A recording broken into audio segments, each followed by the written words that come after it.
মনে পড়ে তোমার পায়ে কাঁটা ফুটেছিল টিটলাগড়ের আলপথে। তখন সন্ধ্যা ঝুঁকে পড়েছে। তুমি উফ। বলতেই আমি বললাম, দাঁড়াও, নড়ো না, তোমার পায়ে আমি হাত দেব। এই জন্য তোমার লজ্জা।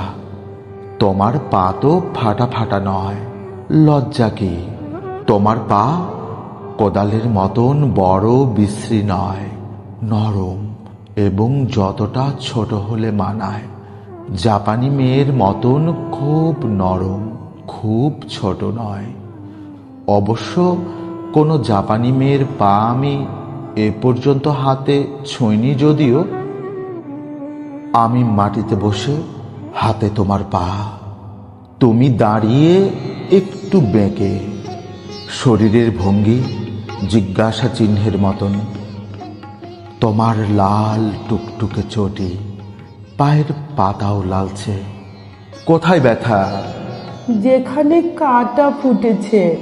কোথায় কাঁটা? আমি জানি না। ঠিক, কাঁটার কথাটা আমারই জানা উচিত। আমি তোমার পায়ে হাত বোলাতে লাগলাম।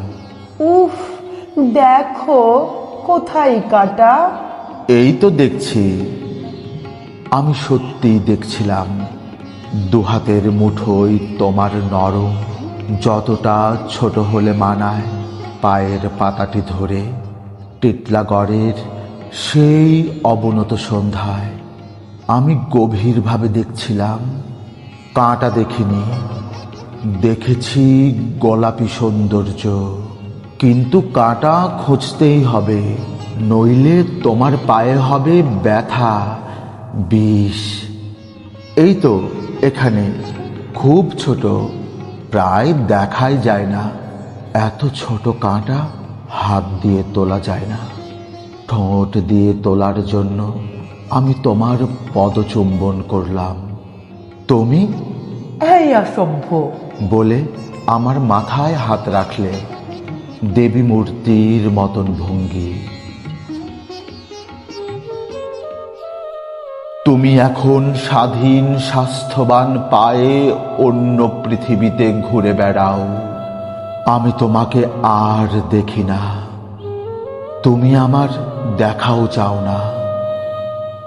জানি না তোমার পদতল এখনো গোলাপি কিনা, কিন্তু সেই ছোট কাঁটাটা আমি রেখে দিয়েছি, খুব গোপনে, খুব ভেতরে লুকিয়ে।